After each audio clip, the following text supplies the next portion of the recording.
আমার নবীর জামানায় গ্রাম থেকে পাহাড়ি অঞ্চল থেকে দুইজন সাহাবী এসেছেন। কয়জন সাহাবী এসেছেন? আর একটু জোরে বলেন না, কয়জন? দুইজন সাহাবী এসেছেন। একজন সাহাবীর নাম হলো উব্বাদ ইবনে বিশর। একজন সাহাবীর নাম কি? উব্বাদ ইবনে বিশর। আর একজন সাহাবীর নাম হলো উসাইদ ইবনে হুযাইর রাদিয়াল্লাহু তাআলা। এই দুইজন সাহাবী গুরুত্বপূর্ণ কিছু কথা বলার জন্য, কিছু মাসআলা মাসায়েল আমার নবীর কাছ থেকে জানার জন্য এসেছেন। পাহাড়ি অঞ্চল থেকে, গ্রাম অঞ্চল থেকে এসেছেন নবীর দরবারে।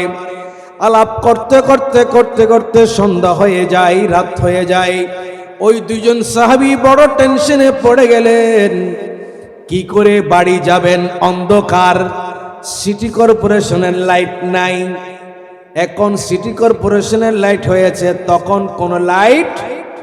ওই দুইজন সাহাবী আমার নবীর সাথে আলাপ আলোচনা শেষ করে কিভাবে বাড়ি যাবেন বড় পেরেশানের মধ্যে পড়ে গেলেন, চিন্তায় পড়ে গেলেন। গুটগুটে অন্ধকার। এই অন্ধকার সময়ে অন্ধকারে পথ কিভাবে চলবে, বনাঞ্চল গ্রাম অঞ্চলে কিভাবে যাবে, বড় টেনশনের মধ্যে পড়ে গেলেন।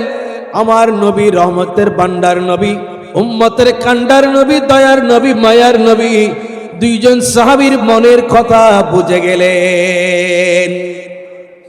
আমার নবী বললেন, সাহাবীরা রে, উব্বাদ ইবনে বিশর, উসাইদ ইবনে হুযাইর, তোমরা দুইজন কি নিয়ে চিন্তা করতেছ? আমি নবী টের পেয়েছি, বুঝতে পেরেছি। তোমরা চিন্তা করিও না। তোমরা এই অন্ধকার সময়ে রাস্তা দিয়ে পথ চলার জন্য তোমাদেরকে আমি একটা ব্যবস্থা করে দেব।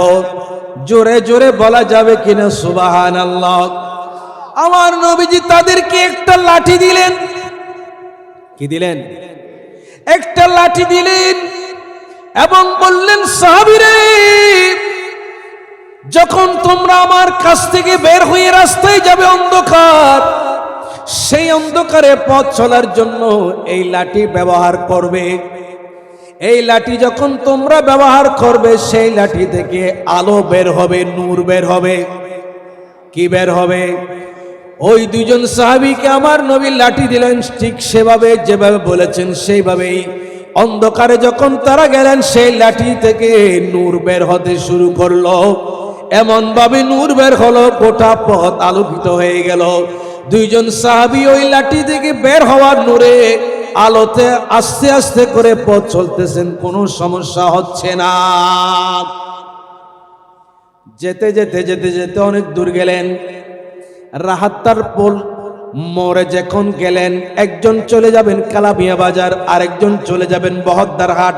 রাস্তা দুই দিকে, রাস্তা দুইজন দুই দিকে চলে যাবেন। লাঠি হলো একটা, একজন নিয়ে গেলে আরেকজন কি করবে? দুইজন সাহাবী বুদ্ধি করলেন, ওই লাঠিটাকে ভেঙে দুই ভাগ করলেন। কয় ভাগ করলেন? দুইজনে দুই ভাগ নিয়ে একজন কালামিয়া বাজারের দিকে চলে গেলেন, আর একজন বহদ্দার হাটের দিকে চলে গেলেন। রাস্তা অন্ধকার, গুটগুটে অন্ধকার, কিছু দেখা যায় না। কিন্তু ওই দুইজন সাহাবী লাঠিটাকে দুইটা ভাগে দুই ভাগ করার পরে দুইজনে দুইটা খণ্ড নিল। দুইটা খণ্ড থেকে আগের মতো সমানভাবে নূর বের হতে লাগলো। এমন ভাবে নূর বের হয়েছে, আমার নবীর দুইজন সাহাবী ওই নূরের আলোতে, লাঠির আলোতে, নূরে তারা ঘর পর্যন্ত পৌঁছে গেল। আর কোনো সমস্যা তাদের হলো না। এই হাদিস সামনে আনার কারণ হলো, দুইজন সাহাবী আমার নবীর দরবারে অন্ধকার সময় আসলেন, লাঠি পেলেন, লাঠি থেকে আলো পেলেন, সে আলোতে ঘর পর্যন্ত পৌঁছে গেলেন। আমি বলতে চাই, বাবারে, বন্ধুরে, আখিরি জামানায় আমার নবীর মাহফিলে আসলেন, এখান থেকে যদি একটা নূর নিয়ে যেতে পারেন, একটা যদি আমল নিয়ে যেতে পারেন, তাহলে আপনার জন্য কবরের পথটা আলোকিত হয়ে যাবে কিনা? যিনি নবীকে দেখেছেন, নবীর উপরে ঈমান এনেছেন, শুধু দেখলে হবে না, ঈমানও আনতে হবে। আবু লাহাব নবীকে দেখেছেন, ঈমান আনেন নাই। আবু জাহাল নবীকে দেখেছেন কিন্তু ঈমান আনেন নাই। উতবা সাইবা এই মুনাফিকরা নবীকে দেখেছেন কিন্তু মনের চোখ দিয়ে, মনের কান দিয়ে নবীর কথা শুনেন নাই, অন্তর দিয়ে নবীকে ভালোবাসেন নাই। তাদের জন্য আমার নবীর দোয়া নয়। নবী দোয়া করতেছেন, যারা আমাকে দেখেছেন এবং ঈমান এনেছেন। কেমন ঈমান? যেভাবে সিদ্দিক আকবর ঈমান এনেছেন, ফারুক আজম যেভাবে ঈমান এনেছেন, উসমানী গনি জিন্নুরাইন যেভাবে ঈমান এনেছেন, মাওলা আলী শের খুদা আলীউল মুর্তদা রাদিয়াল্লাহু তাআলা আনহু যেভাবে ঈমান এনেছেন, আব্দুল্লাহ ইবনে আব্বাস রাদিয়াল্লাহু তাআলা আনহু যেভাবে ঈমান এনেছেন, আমার সাহাবীরা যেভাবে ঈমান এনেছেন, আমার আখিরি জামানার উম্মতরাও যদি সেভাবে ঈমান আনে, আমাকে দেখে আর ঈমান আনে, তাদের জন্য একবার বরকতের দোয়া করেছেন নবীজি। কয়বার? এর পরের অংশ, ওয়াতুবা সাবা মাররাত। আমার নবী আবার দোয়া করতেছেন ওই ব্যক্তির জন্য 7 বার বরকতের দোয়া। কয়বার?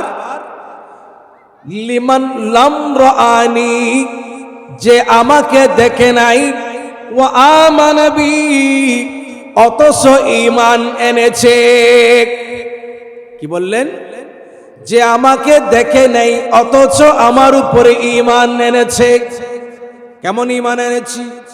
আমার নবী সাহাবায়ে কেরামদেরকে একটা হাদিস শুনিয়েছেন। অন্য একটা হাদিসের মধ্যে, হে আমার সাহাবীরা রে, তোমরা তো আমাকে দেখে দেখে ঈমান এনেছো, আমাকে দেখে দেখি তোমরা নামাজ পড়েছো। এমন একটা সময় আসবে, আমার কিছু উম্মত আসবে যারা আমাকে দেখবে না, কিন্তু আমার প্রেমের কথা বললে তাদের অন্তরটা মোমের মতো গলে যাবে। সুবহানাল্লাহ বলবেন না? আমার প্রেমের কথা শুনলে দু চোখ বেয়ে পানি পড়বে।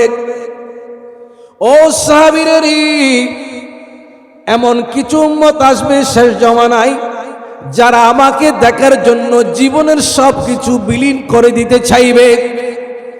নিজের জীবনের সব ধন সম্পদগুলো বিক্রি করে দিয়ে হলো, সন্তান সন্ততি বউ বেটি সবকিছু ছেড়ে দিয়ে হলো, আখিরি জামানার উম্মতরা আমাকে দেখার জন্য পাগল হয়ে যাবে।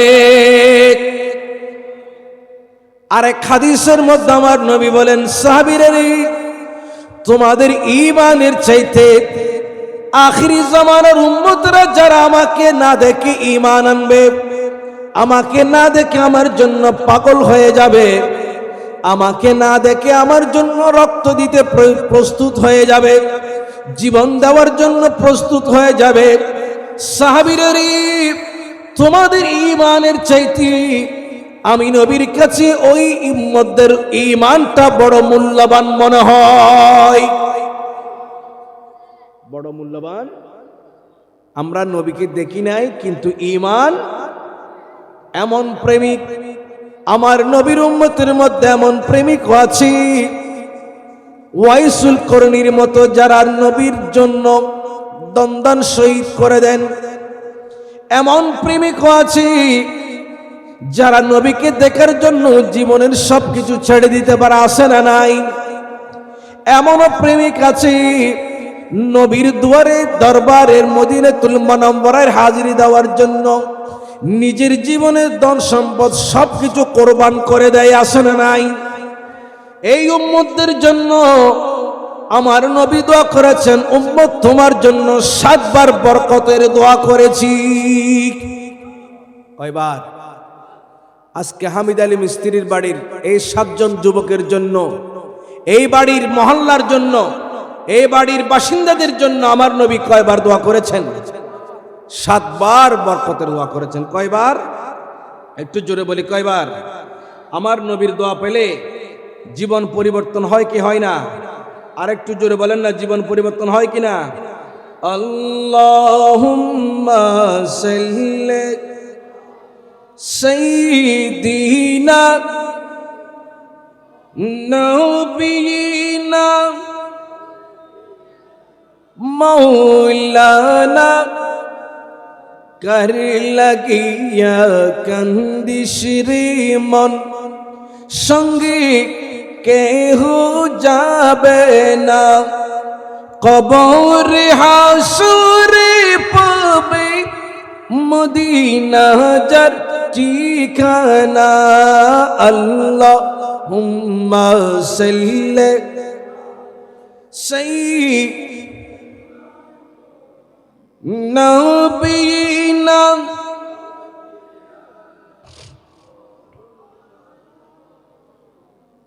আমার নবীজির দোয়া পাইলে জীবন পরিবর্তন হয়ে যায়, কপাল খুলে যায়, তকদীর চমকে উঠে, ঠিক কিনা বলেন? চমক তুঝসে পাতে हैं सब पाने वाले मेरा दिल भी चमका दे चमकाने वाले। আমার আলা হযরত বলেন, ইয়া রাসূলুল্লাহ, আপনি তো গোটা দুনিয়াকে চমকে দিয়েছেন। সুবহানাল্লাহ বলবেন না? এই লাইটের আলো তুমি কোত্থেকে আলো পেয়েছো? হে সূর্য, তুমি কোত্থেকে আলো পেয়েছো? চন্দ্র, তুমি এত সুন্দর আলো কোত্থেকে পেয়েছো? সবকিছু জবাব দেই আমি আমার নবীর দুয়ার থেকে পেয়েছি। কোত্থেকে পেয়েছি? এই গোলাপ তুমি এত সুন্দর সুগন্ধি কোত্থেকে পেয়েছো? কবি নজরুল বলেন, গোলাপ তো তুমি আমার নবীর কদম ছুঁয়েছিলা। তুমি ওরে গোলাপ নিরিবিলি নবীর কদম চুমেছিলি। সুবহানাল্লাহ। ওরে গোলাপ নিরিবিলি নবীর কদম চুমেছিলি, তার কদমের খুশবু আজব, তার কদমের খুশবু আজব, তোর আতরে জাগে ওরে, তোর আতরে জাগে। মুহাম্মাদের নাম জপেছিলি বুলবুলি তুই আগে, তাই কির তোর কণ্ঠের গান এতই মধুর লাগে ওরে, এতই মধুর লাগে, ঠিক কিনা? কোকিলের কণ্ঠ সুন্দর নাকি? গোলাপের সুবাস মিষ্টি নাকি? নজরুল, কবি নজরুল চিনেন তো? আমাদের বিদ্রোহ কবি নজরুল ইসলাম বলতেছেন, হে কোকিল, তোমার কণ্ঠে আমার নবীর গান গেয়েছিলা। সুবহানাল্লাহ বলবেন না? সেই জন্যই তো তোমার কণ্ঠটা এত সুন্দর হয়ে গেছে। হে গোলাপ, তুমি আমার নবীর কদমটা ছুঁয়েছিলা, চুমেছিলা, চুমা দিয়েছিলা আমার নবীর কদমে। আমার নবীর কদম থেকে তুমি চুমা খেয়ে তোমার ফুলের মধ্যে এত সুন্দর সুবাস এসেছে। তুমি গোলাপের সুগন্ধি, তুমি গোলাপের রস দিয়ে আতর বানালে, সে আতর যখন মানুষ গায়ে মাখে তখন সেই সুগন্ধিতে মানুষ পাগল হয়ে যায়। আল্লাহু আকবার। পেয়েছে কাছ থেকে? আমার নবীর কাছ থেকে। পেয়েছে কাছ থেকে?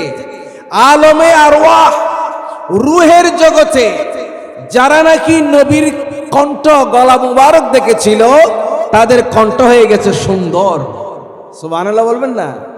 যারা নবীর সিনাই পাক দেখেছিল, তারা হয়ে গেছে হাফেজে কোরআন, বড় বড় আলেমে দ্বীন। সুবহানাল্লাহ।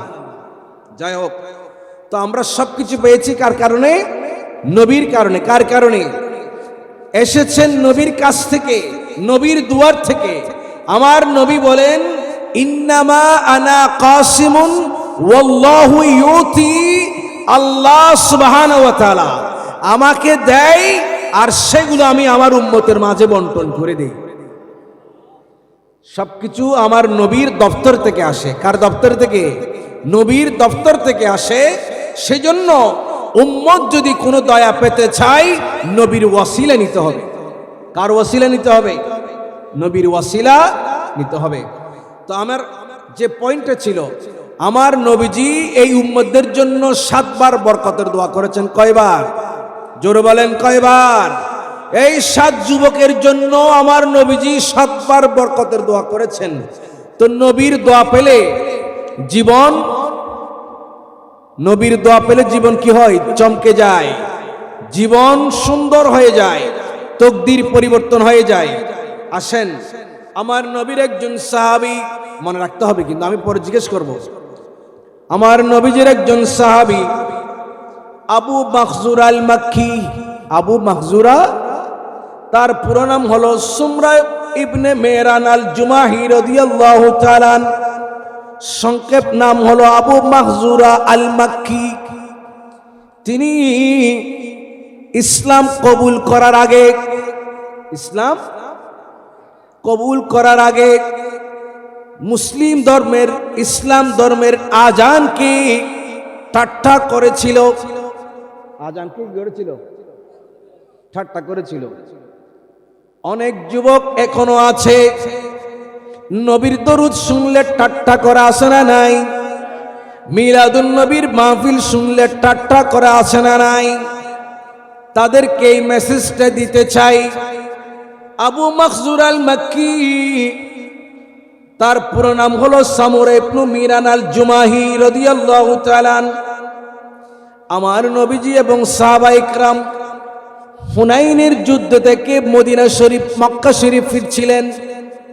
হুনাইনের যুদ্ধ থেকে মক্কা শরীফে আসতেছিলেন। এমন অবস্থায় হযরত বিলাল রাদিয়াল্লাহু তাআলা আনহু আজান দিলেন।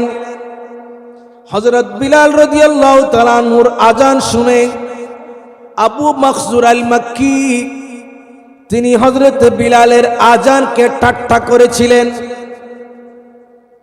আজান তিনি মুখ ভেঙ্গিয়ে ঠাট্টা করে উপহাস করে হযরত বিলালের আজানকে আবু মাখজুর আল মাক্কি উপহাস করেছিল। সেও নিজের মতো করে আজান দিয়েছিল, উপহাস করে, ঠাট্টা করে, বিদ্রুপ করে। এই খবর আমার নবীজির দরবারে পৌঁছে গেল।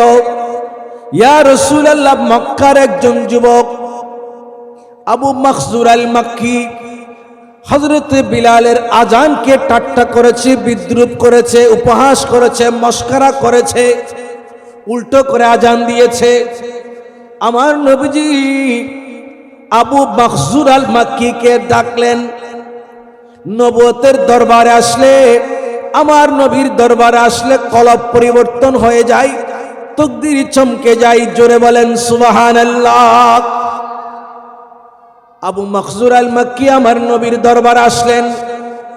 গভীর মনোযোগ চাই। ও যুবকরা, হামিদ আলী মিস্ত্রি বাড়ির 7 জন যুবক তোমাদেরকে উদ্দেশ্য করে বলি, আজকে যে মাহফিলের আয়োজন করেছ, যদি আমার নবীর একটা দোয়া যদি পেয়ে যাও, জীবন চমকে যাবে। আবু মাখজুর আল মাক্কি আমার নবীর দরবারে আসলেন। আমার নবীজি আবু মাখজুর আল মাক্কির মাথায় হাত বুলালেন। কোথায় হাত বুলালেন? মাথায় হাত বুলিয়ে দিলেন, আদর করলেন, স্নেহ করলেন, মমতা করলেন, মায়া দিয়ে আমার নবীজি আবু মাখজুর আল মাক্কিকে বুকে টেনে নিলেন। চিৎকার দিয়ে বলবেন আল্লাহু আকবার। আমার নবীজি আবু মাখজুর আল মাক্কির বুকে হাত বুলালেন, মাথায় হাত বুলিয়ে দিলেন। আর আমার নবীজি আবু মাখজুর আল মাক্কির জন্য দোয়া করতে লাগলেন। আল্লাহ, আবু মাখজুর আল মাক্কি না বুঝে আজানকে উপহাস করেছে, ঠাট্টা করেছে, আল্লাহ তুমি তাকে হেদায়েত দান করো। আল্লাহুম্মা বারিক ফিহি ওয়াহদিহি। আল্লাহ তুমি আবু মাখজুর আল মাক্কিকে হেদায়েত দান করো এবং তার জীবনের মধ্যে তুমি বরকত দান করে দাও। আবু দাউদ শরীফ, ইবনে মাজাহ শরীফের মধ্যে হাদিস খানা রওয়ায়াত হয়েছে। আমার নবী দোয়া করলেন, আবু মাখজুর আল মাক্কির ভিতরে পরিবর্তন হয়ে গেল। আগে ছিল অমুসলিম, আগে ঈমান ছিল না, কলবে নূর ছিল না, অন্ধকার ছিল। আমার নবীর নুরানি হাত মোবারক যখন সিনায় পাকে লাগলো, সাথে সাথে কলব পরিবর্তন হয়ে গেল। আমার নবীর দোয়া করার কারণে সাথে সাথে আবু মখজুর আল মাক্কির তাকদীর চমকে গেল। আবু মখজুর আল মাক্কির সাথে সাথে ঈমান আনলেন। আমার নবীকে বলতে লাগলেন, ইয়া রাসূলুল্লাহ, আমি বুঝি নাই, না বুঝে খারাপ ছেলেদের পাল্লায় পড়ে আমি হযরত বিলালের আজানকে ঠাট্টা করেছি, বিদ্রুপ করেছি, উপহাস করেছি। ইয়া রাসূলুল্লাহ, এখন আমার অন্তরের পরিবর্তন এসে গেছে। আপনি আমাকে আপনার গোলাম বানিয়ে নেন, আপনি আমাকে কালমা পড়িয়ে দেন, আমি আপনার নূরানি হাতে হাত রেখে আপনার গোলাম হয়ে যেতে চাই। পড়ে দিলেন লা ইলাহা ইল্লাল্লাহ মুহাম্মাদুর, ঈমান আনলেন, আমার নবীর সাহাবী হয়ে গেলেন। সাহাবী হয়ে কোরআন এমন ভাবে শিখলেন, এত সুন্দর তেলাওয়াত শিখলেন, আমার নবীজি তাকে মক্কাতুল মুকাররমার ইমাম বানিয়ে দিয়েছেন। কিসের ইমাম? ঠাট্টা করেছিল কাকে? আজানকে। কাকে? আমার নবী ডাকলেন, দোয়া করলেন, হাত বুলিয়ে দিলেন, বুকে হাত বুলিয়ে দিলেন, সব কিছু পরিবর্তন হয়ে গেল। কলব পরিবর্তন, তাকদীর পরিবর্তন, এমন ভাবে আমার নবীর দোয়া কবুল হয়ে গেল। আবু মখজুর আল মাক্কি মক্কাতুল মুকাররমা হারাম শরীফের ইমাম হয়ে গেলেন।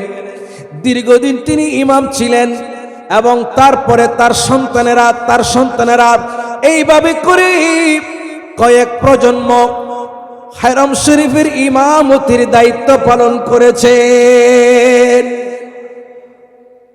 তো নবীর দোয়া পেলে, নবীর শানে মাহফিল আয়োজন করলে, নবীর দোয়া পেলে তাকদীর চমকে ওঠে, ভাগ্য পরিবর্তন হয়ে যায়, কলব পরিবর্তন হয়ে যায়, জীবন সুন্দর হয়ে যায়। কথা বলেন ঠিক কিনা? তেরি কদমোं में आना मेरा काम था, मेरी किस्मत जगाना तेरा काम है, तेरी कदमों में आना। শায়ের বলতেছেন, ইয়া রাসূলুল্লাহ, আপনার কদমে আসা এটা আমার কাজ ছিল, আমি আপনার কদমে এসে গেছি, আমার তাকদীর পরিবর্তন করে দেওয়া এটা আপনার দায়িত্ব। আল্লাহু আকবার। আল্লাহ তাআলা আমাদের সকলের তাকদীর পরিবর্তন করে দিক। এই ধরনের নবীর মাহফিলে আসে, বসে, আয়োজন করে, নবীর মহব্বত অন্তরে ধারণ করে, নবীর শানে বেশি বেশি দরুদ পড়ে, তাকদীর চমকানোর দরকার আছে না নাই? আজকের 7 জন যুবককে আবারও ধন্যবাদ জানাই। আল্লাহ পাক তাদের জীবনকে সুন্দর করে দিন। তাদের উসিলায় গোটা বাড়ির, মহল্লা, এখানে যারা বসবাস করেন সকলের জীবনকে আল্লাহ তাআলা কবুল করুন, জীবনকে সুন্দর করে সাজিয়ে নেওয়ার তৌফিক দান করুন। নবীজিকে ভালোবাসার দরকার আছে না নাই? এই বাবা বলেন না, কিরকম ভালোবাসবেন? নিজের স্ত্রীর চাইতে বেশি না কম? সন্তানের চাইতে বেশি না কম? নিজের জীবনের চাইতে বেশি না কম? ধন সম্পদের চাইতে বেশি না কম? এটা তো আপনি বললেন। হযরত ওমর রাদিয়াল্লাহু তাআলা ইসলামের দ্বিতীয় খলিফা, আশারায়ে মুবাশশারাত জান্নাতের সুসংবাদ প্রাপ্ত 10 জন সাহাবীর মধ্যে হযরত ওমর রাদিয়াল্লাহু তাআলা একজন। জানেন তো আপনারা, তিনি এমন একজন ব্যক্তিত্ব যার জন্য সূর্য দাঁড়িয়ে থাকে। সুবহানাল্লাহ বলেন। হযরত ওমর রাদিয়াল্লাহু তাআলা মদিনার জমিনে মাঠে কাজ করতেছিলেন, বিলে কাজ করতেছিলেন। আপনারা মুরব্বী যারা আছেন, বিলে অনেক সময় কাজ করেন, রোদ যখন বেশি উঠে পিঠে খুব গরম লাগে, ঠিক কিনা বলেন? হযরত ওমর রাদিয়াল্লাহু তাআলা বিলে কাজ করতেছিলেন। সূর্যের তীব্রতা এত মারাত্মক হয়েছে, হযরত ওমর রাদিয়াল্লাহু তাআলা একটু রাগ করে সূর্যের দিকে তাকিয়েছিলেন। সাথে সাথে সূর্য ডুবে গিয়ে মদিনাতুল মুনাওয়ারায় অন্ধকার নেমে এসেছে, সূর্য ডুবে গিয়েছে, সন্ধ্যা হয়ে গিয়েছে। গোটা মদিনার মধ্যে হইচই পড়ে গেছে। কি হয়েছে, কি হয়েছে? এই মাত্র সূর্য উঠলো এত তীব্র তাপ নিয়ে, মুহূর্তের ভিতরে সূর্য ডুবে গেল, সন্ধ্যা হয়ে যাওয়ার উপক্রম হয়ে গেল। সূর্য কোথায় গেল? কোষ নিতে নিতে জানা গেল সূর্যের তীব্রতা বেশি হওয়ার কারণে হযরত ওমর রাদিয়াল্লাহু তাআলা সূর্যের দিকে একটু নজর দেওয়ার কারণে সেই সূর্যটা মুহূর্তের ভিতরে ডুবে গিয়েছে।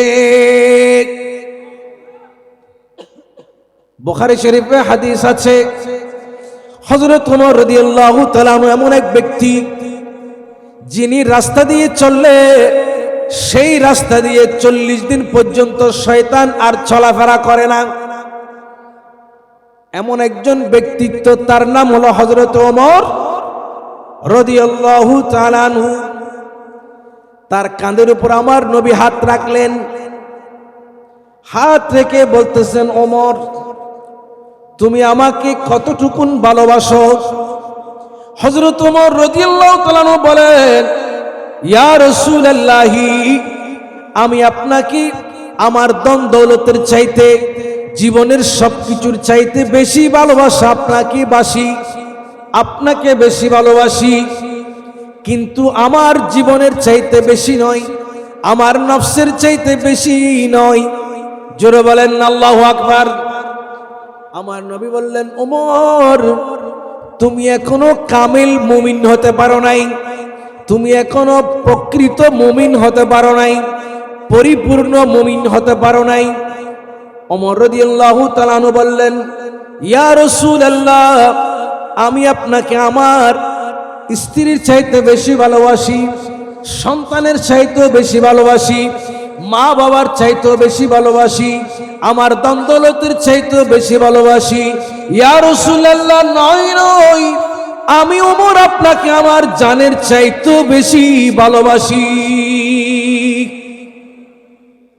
আমার নবী বলেন, ওমর তোমার ঈমানটা এখন পরিপূর্ণ হয়ে গেছে। ঈমানটা এখন, বলেন না, ঈমানটা এখন পরিপূর্ণ। এটা বুখারী শরীফের হাদিস। এই হাদিস থেকে আমরা বুঝতে পারলাম নবীর ভালোবাসা জীবনের চাইতো, জীবনের মায়ার চাইতো বেশি থাকতে হবে।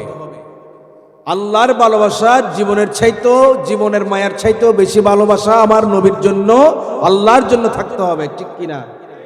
ভালো যত বাসতে হয় নবীকে বাসুন, জীবন যদি দিতে হয় নবীকে দিয়েন। নবী তারানে ওয়ালা, নবী বাঁচানে ওয়ালা, নবী তারানে ওয়ালা, নবী বাঁচানে ওয়ালা, সেই নবীর মহব্বতে দরুদ পড়িও। ভালো যত বাসতে হয় নবীকে বাসুন, জীবন যদি দিতে হয় নবীকে দিয়েন। সালাতুনিয়া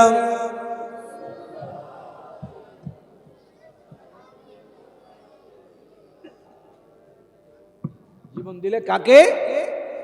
নবীর জন্য। ভালোবাসা যত আছে সব কার জন্য?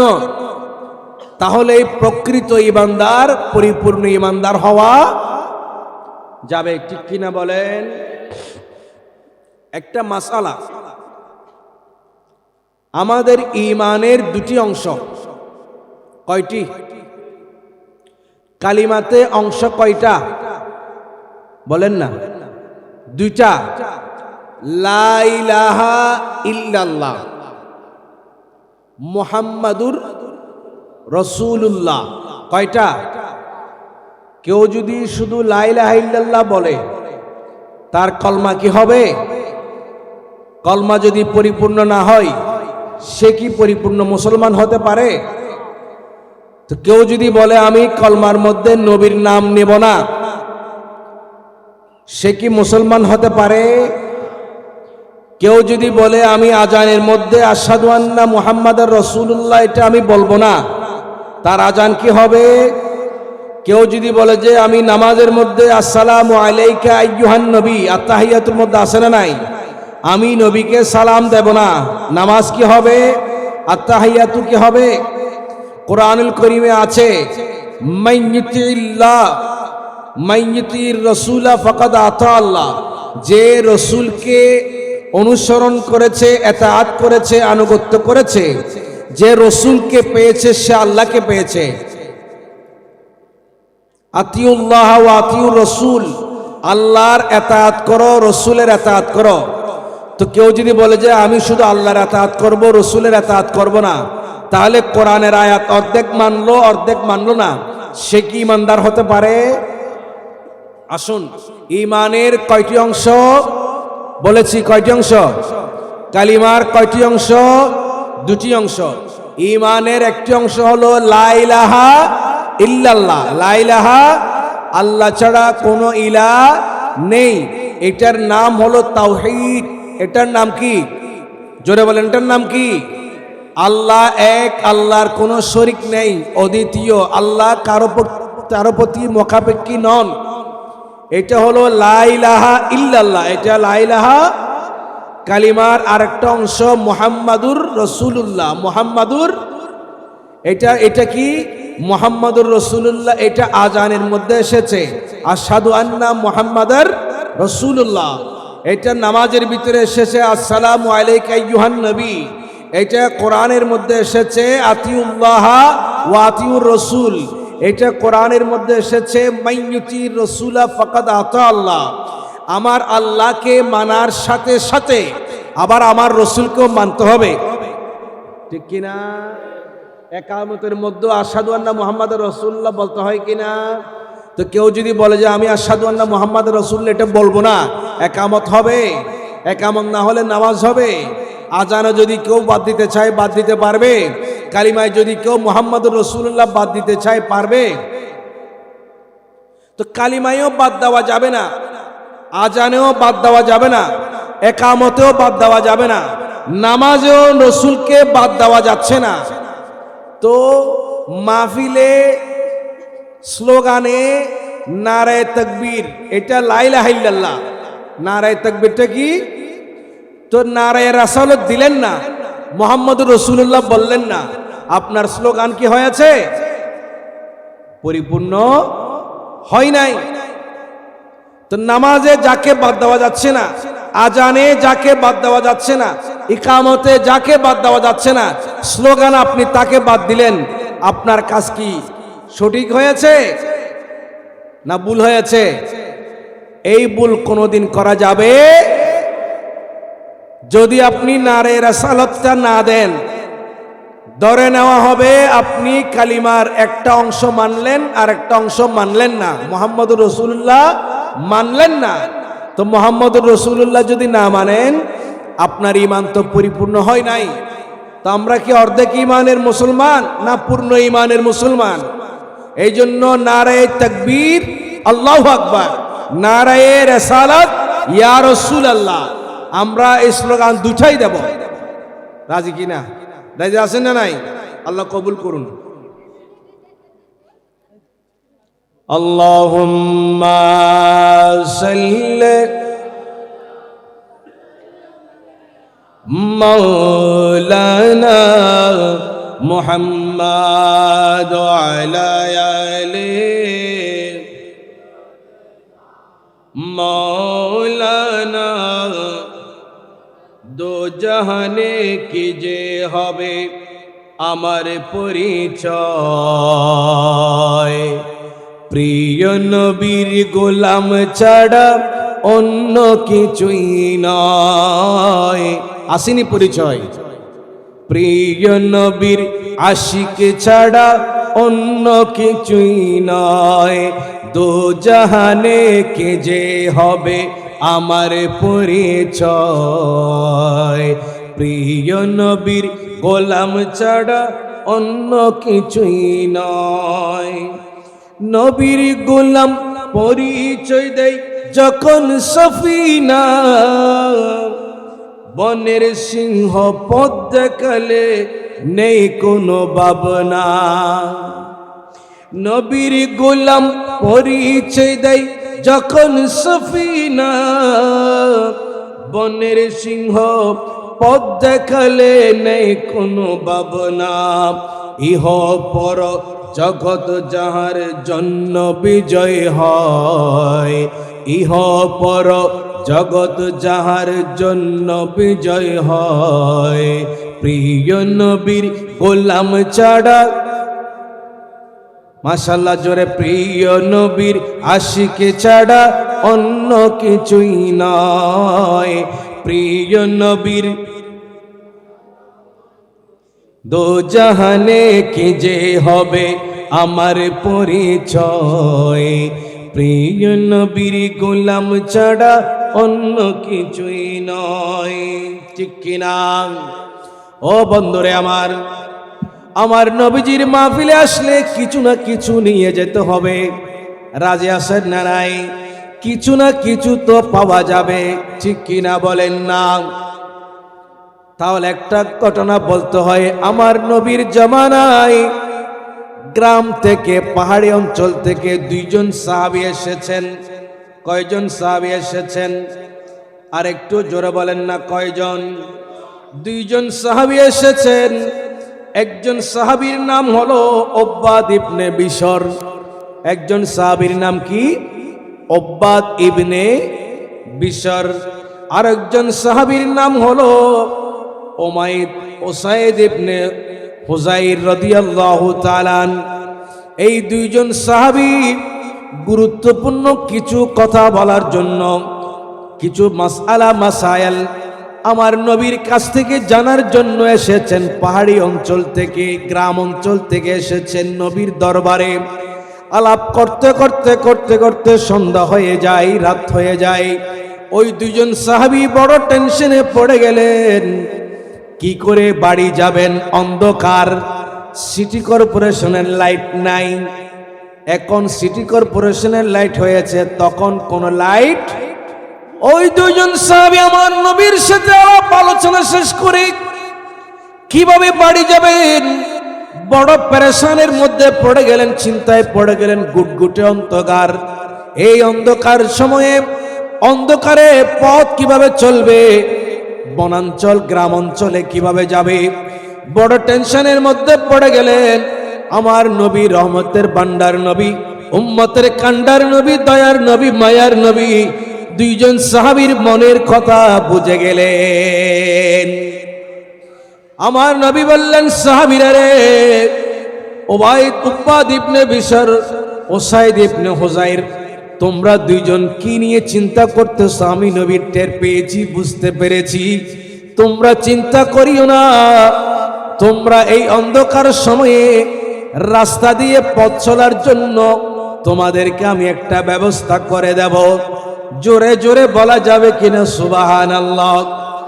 আমার নবীজি তাদেরকে একটা লাঠি দিলেন। কি দিলেন? একটা লাঠি দিলেন এবং বললেন, সাহাবীরা,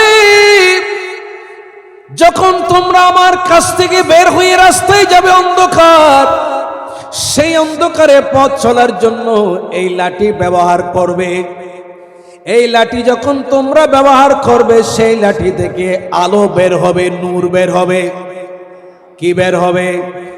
ওই দুজন সাহাবীকে আমার নবী লাঠি দিলেন, ঠিক সেভাবে যেভাবে বলেছেন সেইভাবেই অন্ধকারে যখন তারা গেলেন, সেই লাঠি থেকে নূর বের হতে শুরু করলো। এমন ভাবে নূর বের হলো, গোটা পথ আলোকিত হয়ে গেল।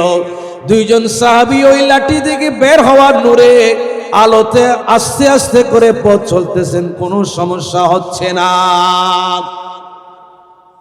যেতে যেতে যেতে যেতে অনেক দূর গেলেন।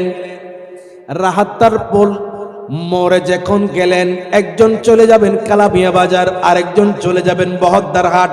রাস্তা দুই দিকে, রাস্তা দুইজন দুই দিকে চলে যাবেন। লাঠি হলো একটা, একজন নিয়ে গেলে আরেকজন কি করবে? দুইজন সাহাবী বুদ্ধি করলেন, ওই লাঠিটাকে ভেঙে দুই ভাগ করলেন। কয় ভাগ করলেন? দুইজনে দুই ভাগ নিয়ে একজন কালামিয়া বাজারের দিকে চলে গেলেন, আর একজন বহদ্দার হাটের দিকে চলে গেলেন।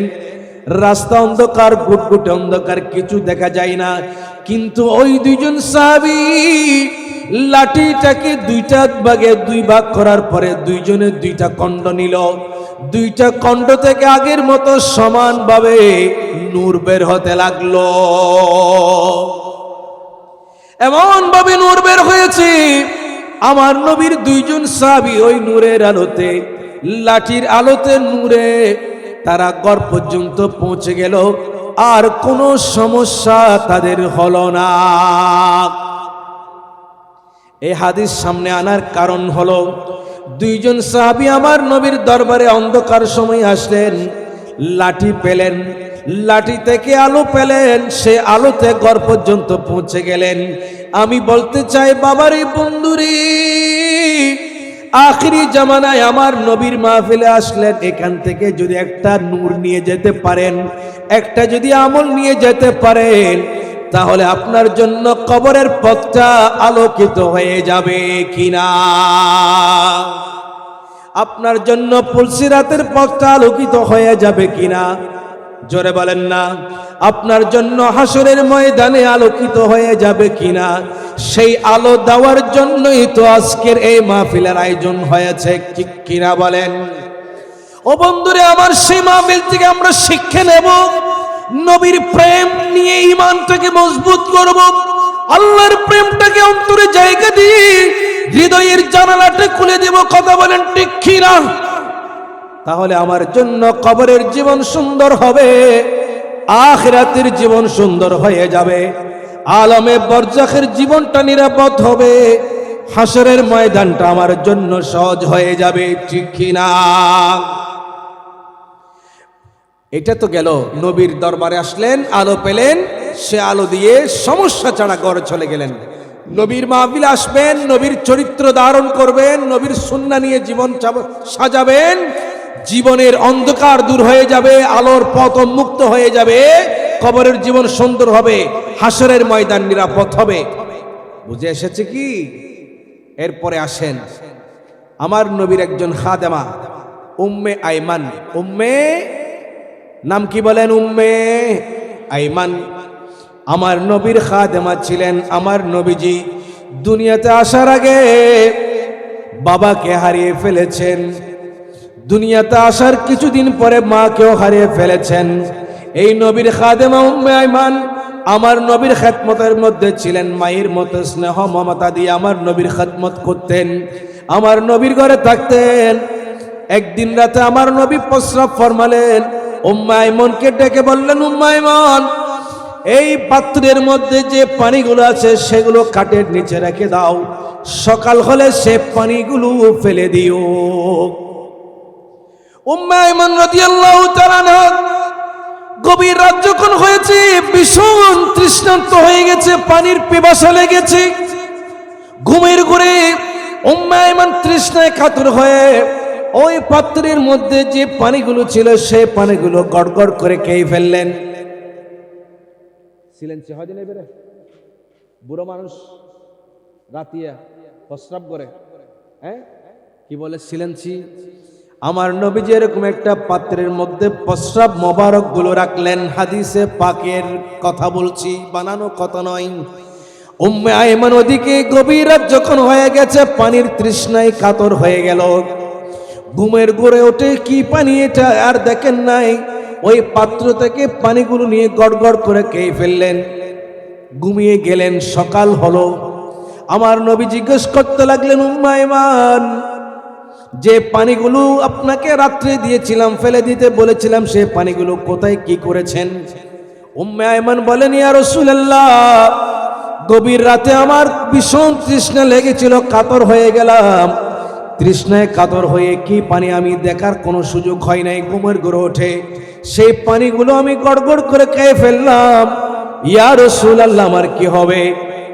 আমার নবী তাকে বকা দেওয়ার কথা ছিল, বকাঝকা করার কথা ছিল, কিন্তু বকাঝকা করেন নাই।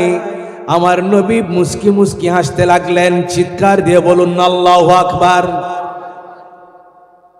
আমার আপনার প্রস্রাব কেউ খাবে তো দূরের কথা, গন্ধ সহ্য করতে পারে না, প্রস্রাব লাগলো লাঠি কয়েকটা নিয়ে মারতে ওঠে, ঠিক কিনা বলেন না বন্ধুরে আমার। কিন্তু আমার নবীর প্রস্রাব মোবারক উম্মে আমিন খেয়ে ফেললেন, আর আমার নবীকে সকালবেলা বললেন, ইয়া রাসূলুল্লাহ, এগুলো তো আমি খেয়ে ফেলেছি।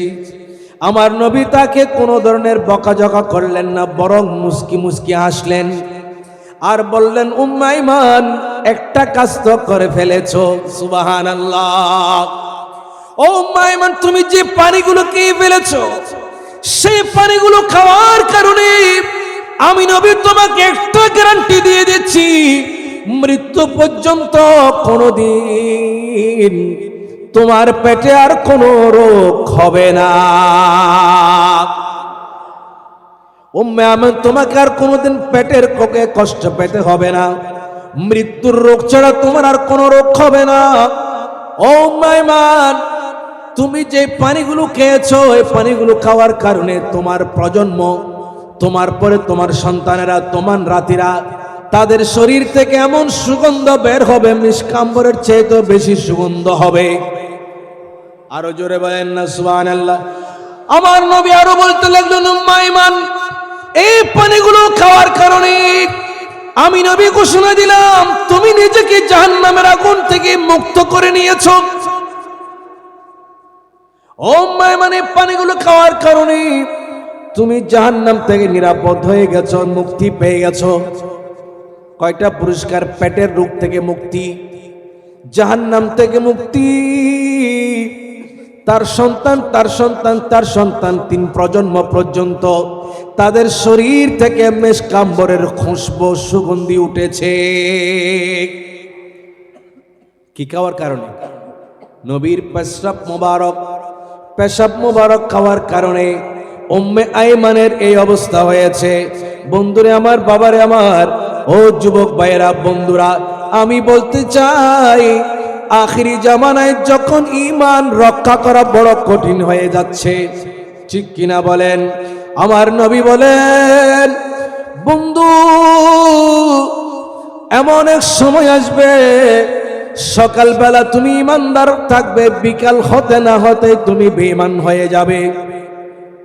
এমন এক সময় আসবে, বিকেল বেলা তোমার ঈমান থাকবে, সকাল হতে না হতে তোমার ঈমান চলে যাবে, বেঈমানের খাতায় তোমার নাম উঠে যাবে।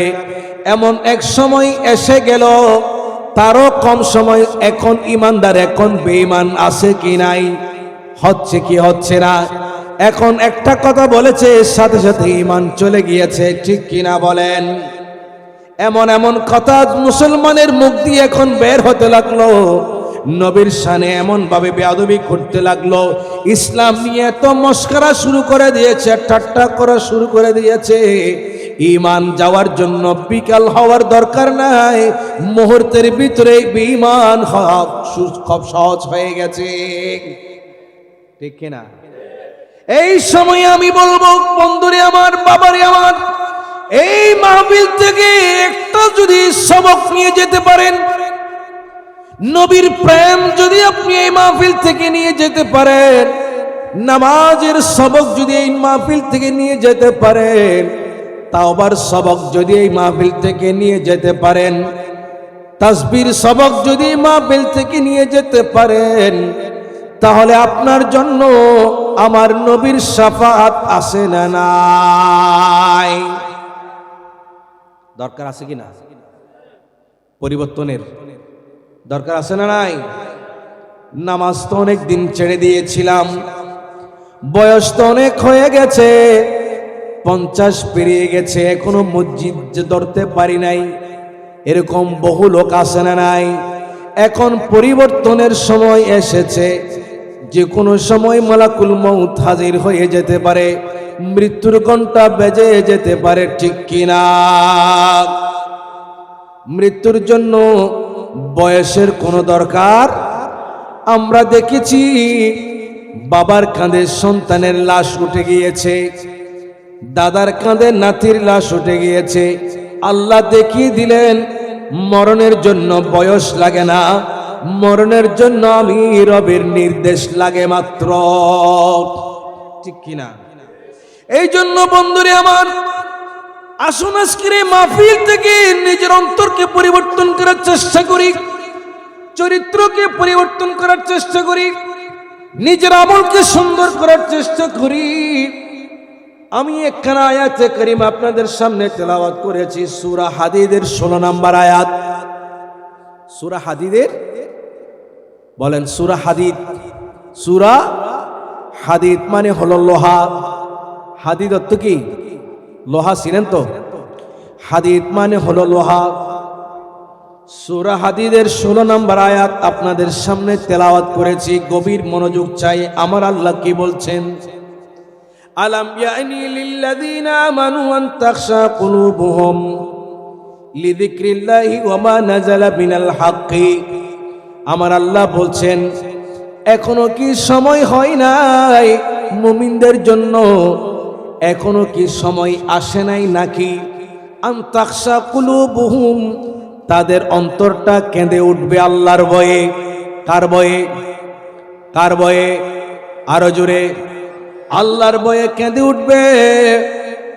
আল্লাহর জিকিরের জন্য মনটা ঝুঁকে পড়বে।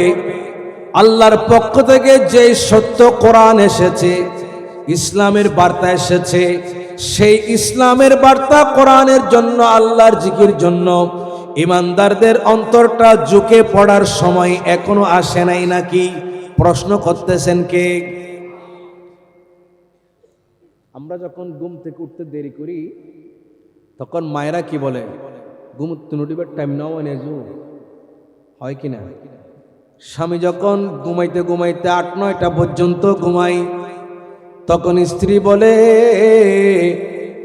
ঘুমুত্তুন উঠিবার টাইম কি এখনো নয় না? জিজ্ঞেস করে কিনা? আমার আল্লাহ জিজ্ঞেস করতেছেন ইমানদারের কাছে, ও ইমানদারেরা, আল্লাহর বয়ে অন্তরটা কেঁদে ওঠার সময় এখনো আসে নাই নাকি?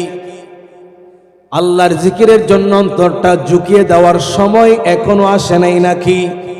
প্রশ্ন করতেছেন কে? এখন চলতেছে কোন মাস? শাবান মাস। কোন মাস চলতেছে?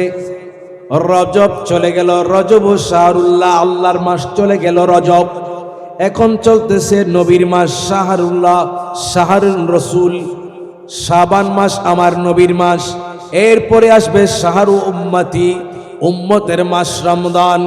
আমার নবী হাদিসে পাক ইরশাদ করেন, রজব মাস হলো বীজ বপন করার মাস, শাবান মাস হলো পানি দেওয়ার মাস, রমাদান হলো কাটার মাস, ফসল কাটার মাস। কথা বুঝছেন তো? রজব মাসে ধান রোপণ করবেন, শাবানে পানি দেবেন, রমজানে সে ধান কাটবেন। সহজ ভাষা, কথা বুঝছেন? রজব মাসে আলু রোপণ করবেন, মরিচ লাগাবেন, শাবানে পানি দেবেন, রমজানে আলু তুলবেন, মরিচ তুলবেন। বলতেছেন কে? বন্ধুরে আমার, রজব চলে গেল, বীজ বপন করেছেন কিনা?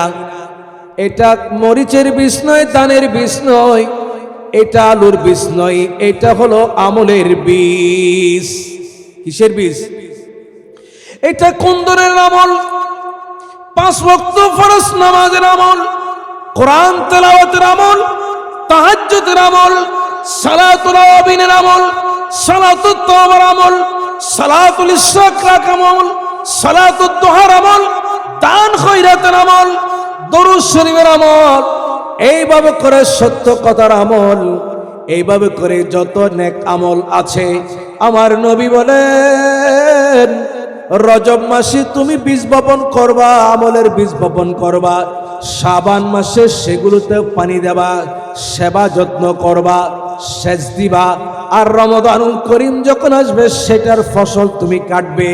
তুমি যদি রজব মাসে বপন করো, শাবানে বেশি বেশি নামাজের যদি প্রশিক্ষণ নাও, তাহলে রমাদান আসবে তোমার জন্য 5 ওয়াক্ত নামাজ, তাহাজ্জুদের নামাজ, 20 রাকাত তারাবির নামাজ আর কোনো কঠিন মনে হবে না। ঠিক কিনা? বীজ বপন করেছেন? প্রশ্ন হলো বীজ।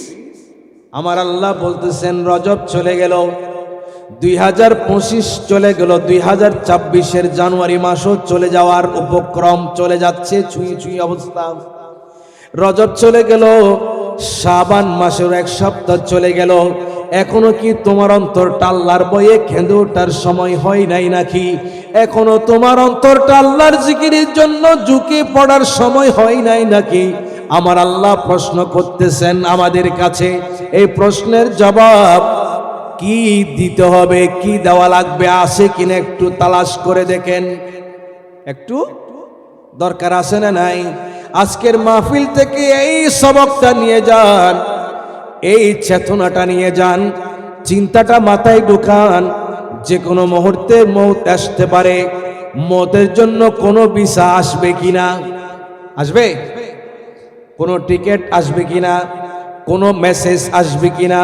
বন্ধুরে, এমনও দেখেছি মাহফিলে হুজুর ওয়াজ করতে করতে সেই চেয়ারের মধ্যে মারা গেল, দেখছেন কিনা? এমনও দেখেছি একটা বৃদ্ধ বাবা মেহেদি অনুষ্ঠানের মঞ্চে নাচতে নাচতে নাচ শেষ করতে পারে নাই, কিন্তু জীবন শেষ হয়ে গেছে, ঠিক কিনা? এমনও দেখেছি ইমাম সাহেব নামাজ পড়াতে গিয়ে সিজদা একটা দিয়েছে, সিজদা একটা দেওয়ার পর আরেকটা দিতে গিয়েছে, দেওয়ার শেষ করতে পারে নাই, কিন্তু জীবন শেষ হয়ে গেছে, ঠিক কিনা? এই জন্য আমার নবী বলেন, ওই ব্যক্তি সবচেয়ে উত্তম যে ব্যক্তি সব সময় মৃত্যুর জন্য প্রস্তুত থাকে, মৃত্যুর কথা ভাবে, কবরের জীবনের জন্য প্রস্তুতি গ্রহণ করে। কি নিয়ে কবরে যাব, কি নিয়ে হাসরে উঠব? জীবন তো চলে গেল, নামাজ কতটুকুন পড়েছি, আমলের খাতায়, আমলের বোঝায়, আমলের জুড়িতে কি জমা করতে পেরেছি, এইভাবে করে চিন্তা করে আর কবরের জিন্দেগির জন্য প্রস্তুতি গ্রহণ করে। আমার নবী বলেন সেই ব্যক্তিটাই হলো সবচেয়ে বুদ্ধিমান ব্যক্তি। আমরা কি বুদ্ধিমান হতে চাই না বোকা হতে চাই? বলেন না। আল্লাহ পাক কবুল করুন। বন্ধুরা আমার, যে আয়াত কি তেলাওয়াত করেছি সূরা হাদীদের 16 নম্বর আয়াত। সূরা হাদীদের কত নাম্বার মনে থাকবে তো? এই বাবা বলেন, পিছনের মনে থাকবে তো? এই আয়াত কখন নাজিল হয়েছে? আয়াত কখন একটু জানার দরকার আছে না নাই? তাফসীরে খাজাইনুল ইরফান, তাফসীরে খাজাইনুল, আমার আল্লাহ এই ধরনের কথাটা ইমানদারদের কি এখনো আল্লাহর বয়ে কেঁদে ওঠার সময় কি হয় নাই? আল্লাহ সুবহানাহু ওয়া তাআলা এই কথাটা কখন জিজ্ঞেস করলেন? এই আয়াতটা কখন নাজিল করলেন? কেন নাজিল করেছেন? এই কারণটা জানার দরকার আছে না নাই? আল্লাহ আল্লাহ আল্লাহু লাহু আল্লাহ अल्लाह अल्लाह ला इलाहा जिसका कोई तानी नहीं वो नबी हमारे जिसका कोई तानी नहीं वो नबी हमारा है। मुस्तफ़ा की अज़मत का हद है ना किनारा है। मुस्तफ़ा की अज़मत का हद है ना किनारा है। जिसका कोई तानी नहीं वो नबी हमारा है। ओ नबी हमारा जोर पर है तूफान भी डगमगाए नहीं आबी। जोर पर है तूफान भी डगमगाए नहीं आबी। आप जब करम कर दे, आप जब करम कर दे तू सामने किनारा है जिसका कोई थानी नहीं वो नबी সবাই ওই নবী হামারা। তাহলে বলতে চেয়েছিলাম আমার আল্লাহ এই আয়াতটা কখন নাজিল করলেন। তাফসীরের নাম বলেছি তাফসীর খাজাইনুল ইরফান। এই তাফসীর গ্রন্থের মধ্যে এটার একটা শানে নুজুল প্রেক্ষাপট বর্ণনা করলেন। বর্ণনা করতেছেন আমার নবীর মোহতারামা বিবি। এদিকে এদিকে সামনে সামনে আসো বাবা, এখানে এখানে আসো, এদিকে মঞ্চে বসো, এখানে বসো, এখানে আসো। হযরতে আম্মা জান আয়েশা রাদিয়াল্লাহু তাআলা আনহা আমার নবীর বিবি, আমার নবীর বিবি স্ত্রী আম্মা জান আয়েশা রাদিয়াল্লাহু তাআলা আনহা বলেন, এ আমার নবীর উম্মতরা শোনো, এই আয়াতটা কখন আল্লাহ নাজিল করলেন শুনেন। আমার নবীজি হুজরা শরীফ থেকে বাইরে বের হলেন। হুজরা শরীফ থেকে দেখা যাচ্ছে বাইরে কিছু সাহাবীরা হাসাহাসি করতেছেন। কিছু সাহাবীরা যখন হাসাহাসি করতেছেন আমার নবী সাহাবায়ে কিরামদেরকে উদ্দেশ্য করে বললেন, ও সাহাবীরা রে, তোমরা এইভাবে হাসাহাসি করছো কেন? আমরা হাসি কিনা? এমন ভাবে হাসি আখিরাতের কথা বলে যায়, মৃত্যুর কথা বলে যায়, দুনিয়ার নিয়ে একেবারে আমরা মত্ত হয়ে গেছি, আনন্দের মধ্যে ডুবে গেছি, শুধু হাসি আর হাসি, চোখে কান্না বলতে নাই, ঠিক কিনা বলেন? এমন অনেক মানুষও আছে সামনে লাশ এসে গিয়েছে তবুও চোখের পানি পড়ে না, নিজের বাবা মরে গেল তবুও চোখের পানি পড়ে না, এমন মানুষ আছে না নাই? নিজের স্ত্রীটাও চলে গেল এরপরেও চোখে পানি আসে না। আমার আল্লাহ বলেন, আসাদু কসওয়া, কিছু কিছু কলব আছে যেগুলো পাথরের চেয়েও বেশি কঠিন হয়ে গেছে, ঠিক কিনা? আমার নবী সাহাবায়ে কিরামদেরকে বললেন, সাহাবীরা রে, এইভাবে করে তোমরা হাসাহাসি করতেছো, অথচ তোমাদের কাছে আল্লাহর পক্ষ থেকে এখনো কোনো নিরাপত্তা আসে নাই। তোমরা জাহান্নাম থেকে মুক্তি পেয়েছো কিনা এমন কোনো মেসেজ তোমাদের কাছে আসে নাই। আল্লাহর ধরা থেকে তোমরা বাঁচবে কিনা এমন কোনো মেসেজ তোমাদের কাছে আসে নাই, নিরাপত্তা এখনো আসে নাই। কিন্তু তোমরা এভাবে হাসাহাসি করতেছো, তোমাদের হাসাহাসির কারণে আমার আল্লাহ এই আয়াতে কারিমা নাজিল করলেন এবং প্রশ্ন করলেন, ইমানদারদের এখনো কি সময় হয় নাই নাকি আল্লাহর ভয়ে তাদের অন্তরটা কেঁদে উঠবে? কথা কি বুঝতে পেরেছেন? আমরাও হাসি, কান্না, মসজিদেও হাসি, মাহফিলেও হাসি, ঘরেও হাসি, জানাজা পড়তে গেলেও জানাজার মাঠেও হাসি, আছে না নাই? একটু নিজেকে প্রশ্ন করেন, আপনি তাদের দলে আছেন কিনা? যুবক ভাইরা একটু হুঁশিয়ার হয়ে যান। জানাজার মাঠেও হাসি, মসজিদেও হাসি, মাহফিলেও হাসি। আমার আল্লাহ বলতেছেন, ও ইমানদারেরা, আল্লাহর বয়ে তোমার অন্তরটা কেঁদে ওঠার সময় কি এখনো হয় নাই? মৃত্যু তো তোমার পেছনে পেছনে দাওয়া করতেছে, যে কোনো মুহূর্তে মালাকুল মউত মৃত্যুর পরোয়ানা নিয়ে হাজির হয়ে যেতে পারে। এই কথা বলার সময়, বলার পরে সাহাবায়ে কিরাম বলতে লাগলেন, ইয়া রাসূলুল্লাহ, আমাদের ভুল হয়ে গেছে।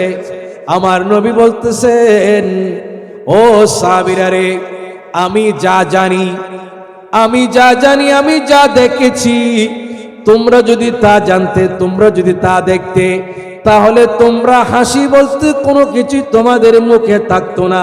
ওয়ালা বাকাইতুম কাসীরা, তোমরা বেশি বেশি করে কাঁদতে, তোমাদের হাসি চলে যেত,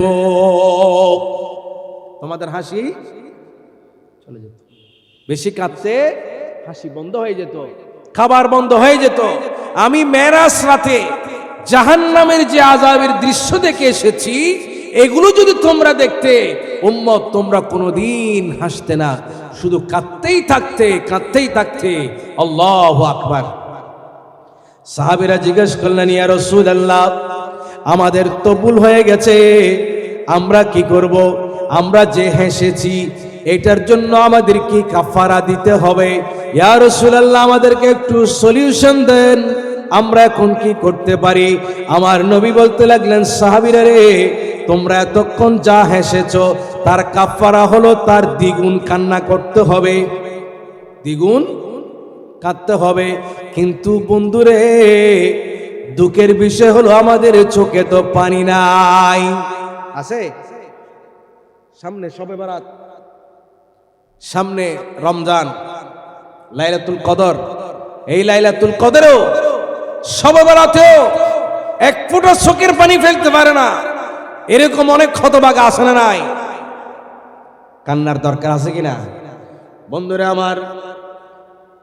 এরপরে আমার নবীজির সাহাবী হযরত আব্দুল্লাহ ইবনে আব্বাস রাদিয়াল্লাহু তাআলা আনহু, আমার নবীর চাচাতো ভাই, তিনি বলতে লাগলেন, এই আয়াতে কারিমা কখন নাজিল করেছে?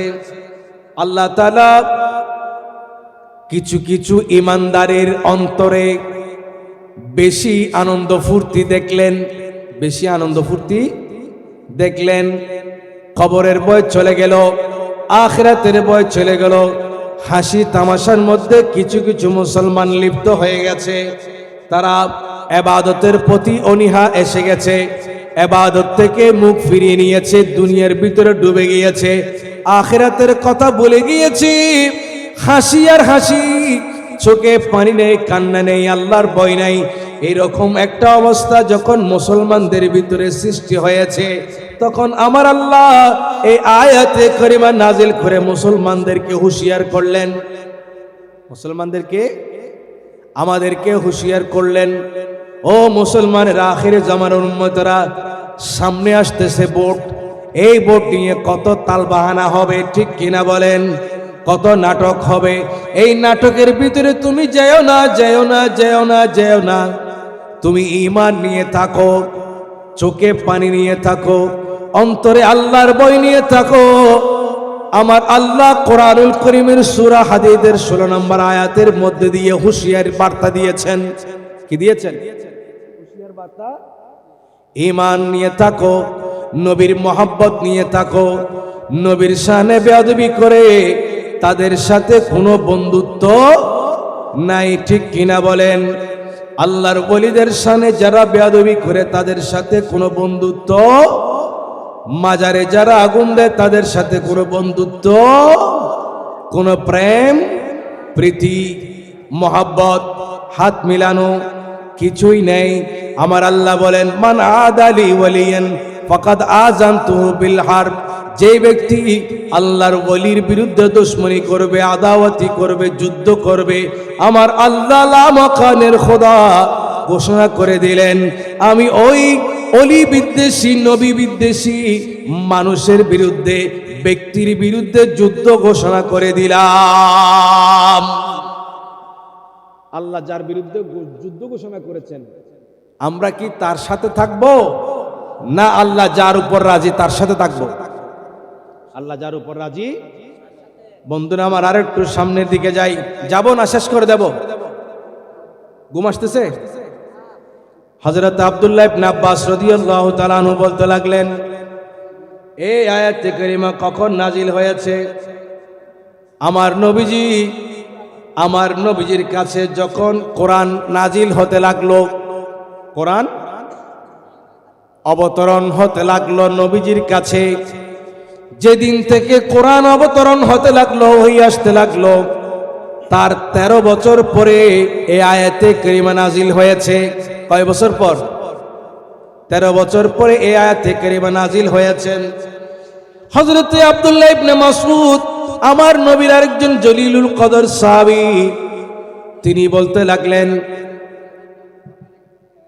হযরত আব্দুল্লাহ ইবনে মাসউদ বলতে লাগলেন, আমরা মুসলমান হওয়ার পরে, ইসলাম কবুল করার পরে, একটু বাবা, আমরা ইসলাম কবুল করার 4 বছর পরে এই আয়াতে কারিমা নাজিল হয়েছে। কয় বছর পর? আচ্ছা, আমরা কি বেশি মুত্তাকি? প্লিজ,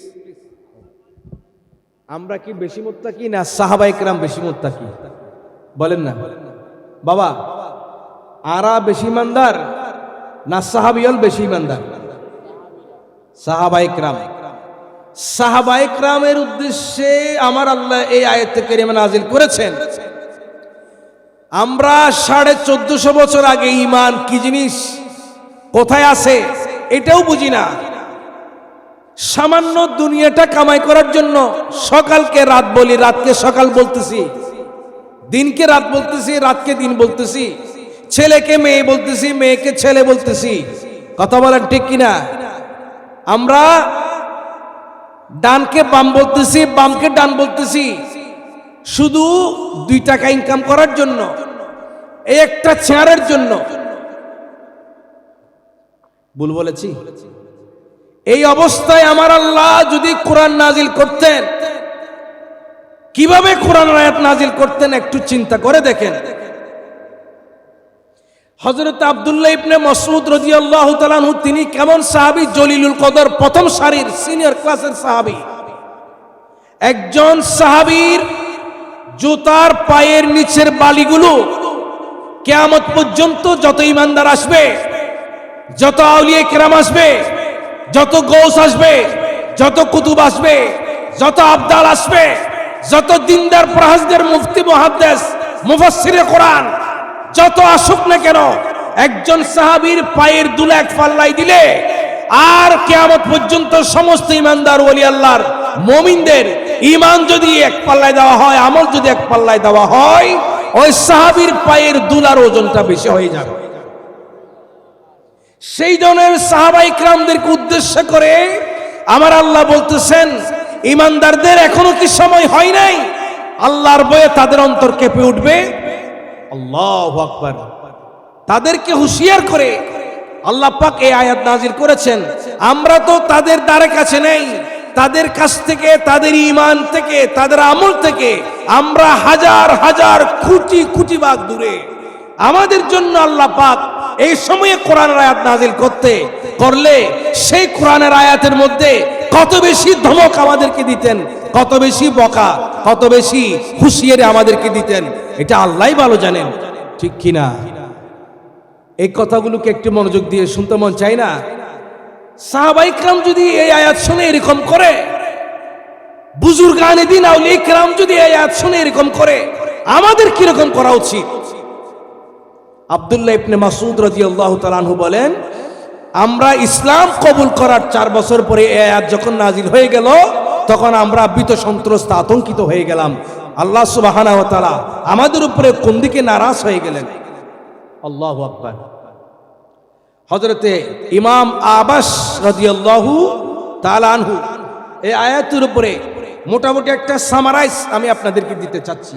হযরতে আমাস রাদিয়াল্লাহু তাআলা আনহু বলতেছেন, বিশ্ববিখ্যাত মুহাদ্দিস, তিনি বলতেছেন, মুসলিম শরীফের বর্ণনা, মদিনা শরীফ, আল্লাহর নবীর সাহাবীরা মদিনা শরীফ, মক্কা থেকে মদিনা শরীফ গেলেন।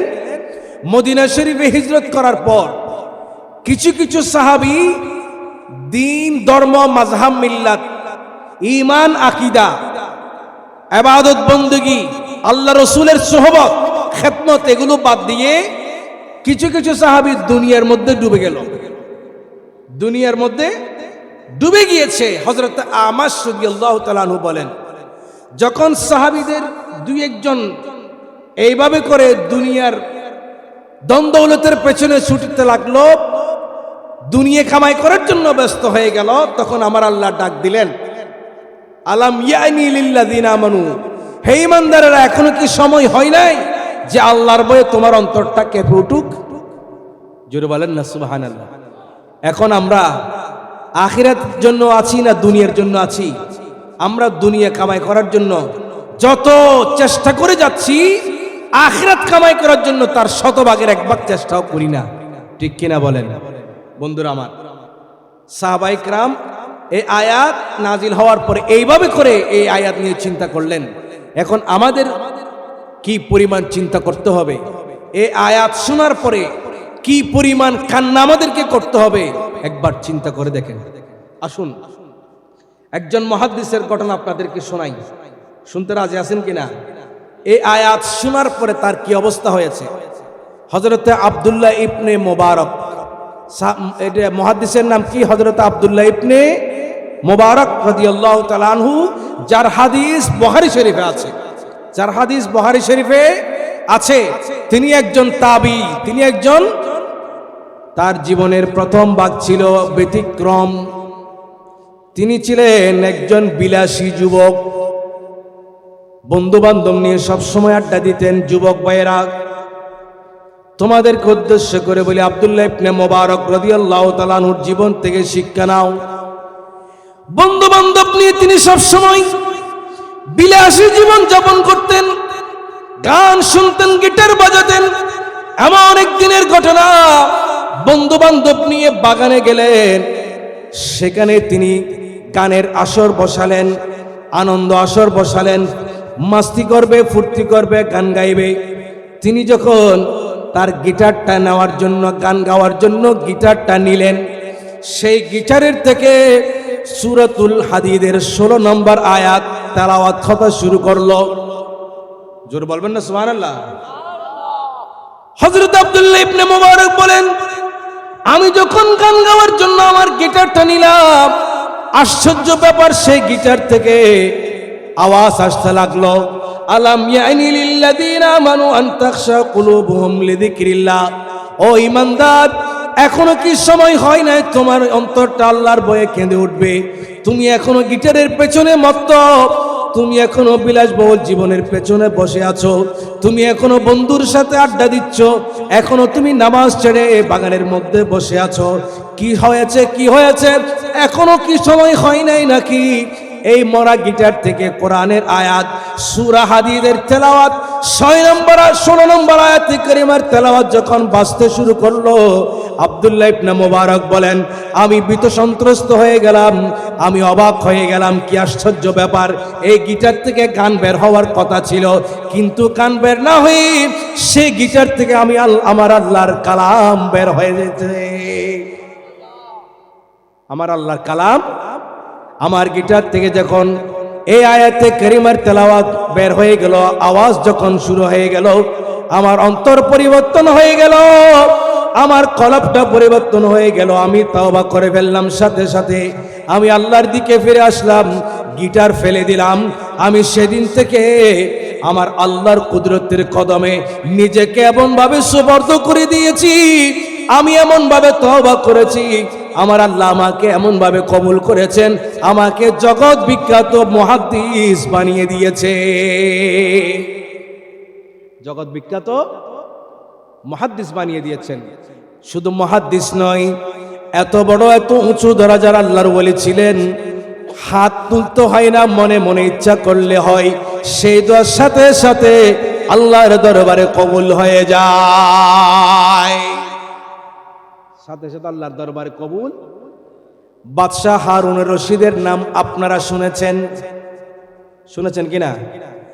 বাদশাহ হারুন রশিদের জামানায় হযরতে আব্দুল্লাহ ইবনে মুবারক রাদিয়াল্লাহু তাআলা আনহু, তিনি তখন খ্যাতিমান একজন মুহাদ্দিস, একজন বুজুর্গ মুহাদ্দিস। তিনি হাদিসের দরজ দিতেন, হাদিস পড়াতেন। এমন একদিনের ঘটনা, আব্দুল্লাহ ইবনে মুবারক এক অঞ্চলে গেলেন হাদিসের দরজ দেওয়ার জন্য, তাকে দেখার জন্য, তার হাদিসের দরজ শোনার জন্য, ওয়াজ শোনার জন্য হাজার হাজার মানুষ জমায়েত হয়ে গেছে। এইদিকে বাদশাহ হারুন রশিদ তার মাকে নিয়ে বেড়াতে যাচ্ছিলেন। এত মানুষ হয়েছে, বাদশাহ হারুন রশিদের গাড়ি আটকা পড়ে গিয়েছে। বাদশাহ হারুন রশিদের গাড়ি, পুলিশ বাহিনী তাদেরকে, এই মানুষগুলোকে জনসমাগম কোনো ধরনের নিয়ন্ত্রণ করতে পারছে না। বাদশাহ হারুন রশিদের মা জিজ্ঞেস করতে লাগলেন, বাবা কি হয়েছে, এখানে এত মানুষ কেন, লক্ষ লক্ষ মানুষের জমায়েত কেন হয়ে গেল, কি হয়েছে বাবা, এত হুজুম কেন, এত বীর কেন, এত মানুষ কেন? বাদশাহ হারুন রশিদ বলেন, আম্মা, আজকে এই অঞ্চলের মধ্যে মুহাদ্দিস হযরত আব্দুল্লাহ ইবনে মুবারক এসেছেন। কে এসেছেন? হযরত আব্দুল্লাহ ইবনে মুবারক এসেছেন। তাকে দেখার জন্য হাজার হাজার লক্ষ লক্ষ মানুষ জমায়েত হয়েছে। বাদশাহ হারুন রশিদের মা বলতে লাগলেন, বাবা তুমি আসল বাদশাহ নয়, আসল বাদশাহ হলো আব্দুল্লাহ ইবনে মুবারক রাদিয়াল্লাহু তাআলা আনহু। জোরে বলেন না সুবহানাল্লাহ। আমি তোমার মতো বাদশাহ চাই না, আব্দুল্লাহ ইবনে মুবারকের মতো, যার বাদশাহী মানুষের হৃদয়ে হৃদয়ে, যার বাদশাহী মানুষের কলবে, যিনি মুহাদ্দিস আব্দুল্লাহ ইবনে মুবারক আসার খবর পেয়ে লক্ষ লক্ষ মানুষ জমায়েত হয়ে গেছে, আর তুমি বাদশাহ হারুন রশিদ যাচ্ছ এদিকে, তোমাকে পর্যন্ত রাস্তা দিচ্ছে না, তুমি কিসের বাদশাহ হলা? আসল বাদশাহ তো এই মুহাদ্দিস আব্দুল্লাহ ইবনে মুবারক। জোরে বলেন না সুবহানাল্লাহ। আজকে তিনি জগতের সেরা মুহাদ্দিস হয়েছেন, উঁচু দরজার আল্লাহর ওলি হয়েছেন। বিষয় ছিল কি? ওই সূরা হাদীদের 16 নম্বর আয়াত। বিষয় ছিল কি? সূরা হাদীদের 16 নম্বর আয়াতে কারিমা। তার গিটার থেকে যখন এই আয়াতের আওয়াজ শুনলেন, তার অন্তর পরিবর্তন হয়ে গেল, কলব পরিবর্তন হয়ে গেল। তিনি গুনাহের জীবন থেকে, বিলাসী জীবন থেকে, তিনি বিশৃঙ্খল জীবন থেকে, অসুন্দর জীবন থেকে, আল্লাহর নাফরমানি থেকে তিনি এমন ভাবে ফিরে এসেছেন, এমন ভাবে তাওবা করেছেন, এমন ভাবে আল্লাহর কাছে নিজেকে আত্মসমর্পণ করে দিয়েছেন। আল্লাহ তার তাওবাকে এমন ভাবে কবুল করেছেন, এমন ভাবে তিনি মকবুলিয়ত পেয়েছেন, তাকে জামানার বিশ্ববিখ্যাত মুহাদ্দিস বানিয়েছেন, বেলায়েত দান করেছেন এবং বেলায়েতের এত মর্যাদা দিয়েছেন। তিনি হাত তুলতে দেরি, আমার আল্লাহ তার দোয়া কবুল করতে দেরি হয় না। হৃদয়ের জানালাটা খুলে দাও না, প্রভুর প্রেমে মন, সবাই বলি প্রভুর প্রেমে বান্দা সাড়া দাও না। হৃদয়ের খুলে দাও প্রভুর প্রেমে। বিশ্ব মালিক যিনি আল্লাহ মহান, সৃষ্টি তারই এই নিখিল জাহান। বিশ্ব মালিক যিনি আল্লাহ মহান, সৃষ্টি তারই এই নিখিল জাহান। তবু কেন তার ডাকে সাড়া দাও না, প্রভুর প্রেমে মন সাড়া দাও না। প্রভুর প্রেমে বান্দা অসীম ক্ষমতা যার সবার উপর, যার নামে বয়ে যায় ঝরনা নাহার। অসীম ক্ষমতা যার সবার উপর, যার নামে বয়ে যায় ঝরনা নাহার। আল্লাহ আল্লাহ রবে সবই দিওয়ানা, আল্লাহ আল্লাহ রবে সবই দিওয়ানা। প্রভুর প্রেমে মন সাড়া দাও না, প্রভুর প্রেমে বান্দা সাড়া দাও না। হৃদয়ের জানালাটা খুলে দাও না, প্রভুর প্রেমে বান্দা সাড়া দাও। প্রভুর প্রেমে মন দরকার আছে না নাই? সামনে আসছে রমাদান, সামনে আসছে কি? প্রভুর প্রেমে সাড়া দেওয়ার মাস আসছে কিনা? তাহাজ্জুদের মাস আসছে কিনা? নামাজ বেশি বেশি করে নামাজ পড়ার মাস আসছে কিনা? রোজা রাখার মাস আসছে কিনা? এমন অনেক হতভাগা আছে, নফল রোজা তো দূরের কথা, রমাদানুল করিমের 30টা পরশ রোজা পর্যন্ত রাখতে পারে না। ওই সারাদিন হিন্দু হোটেল, কি হোটেল? রাত্রে মুসলিম হোটেল, দিনের বেলা হয়ে যায় হিন্দু হোটেল, আছে না নাই? সেই লোকায়িত হিন্দু হোটেলে গিয়ে মুসলিমের ছেলে দুপুরে কাচ্ছে, আছে না নাই? সিগারেট টানছে, আছে না নাই? পান কাচ্ছে, আছে না নাই? হতবাগা। আমার আল্লাহ বলছেন রমাদানুল করিমের একটা রোজা, একটা রোজার বিনিময়ে কেমন? ওয়ানা আজিজি বিহি, আমি নিজেই আমার কুদরতের হাতে রমাদানের করিমের রোজার বিনিময় তাকে দান করব। আল্লাহু আকবার। রোজার দিনে, রোজার সময়গুলোতে সুনানুল কুবরা শরীফের হাদিস, একটা সিজদা দিলে 1500 সওয়াব। কয়শো সওয়াব? অনেক হতভাগা আছে, তারাবি তো দূরের কথা, 5 ওয়াক্ত ফরজ নামাজ পড়তে পারে না, ঠিক কিনা? মার্কেটে মার্কেটে দৌড়াবে, রাস্তায় রাস্তায় দৌড়াবে, হোটেলে হোটেলে দৌড়াবে, আছে না নাই?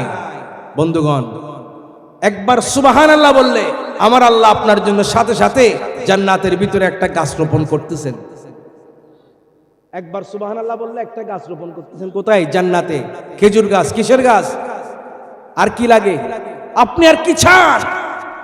দৈনিক 100 বার যদি সুবহানাল্লাহ আলহামদুলিল্লাহ পড়েন, আপনার গুনাহ যতই হোক না কেন, সমুদ্রের পানির সমপরিমাণও যদি হয়, আমার আল্লাহ বলতেছেন, আমার নবী বুখারী শরীফে হাদিসে বয়ান দিচ্ছেন, তার গুনাহ আল্লাহ মাফ করে দিবেন।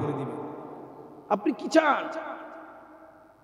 আমার নবীর উপর একবার দরুদ পড়বেন, 10টা রহমত সাথে সাথে আমার আল্লাহ দান করবেন, 10টা গুনাহ মাফ করে দিবেন, 10টা সওয়াব দিবেন, 10টা ইজ্জত বাড়িয়ে দিবেন।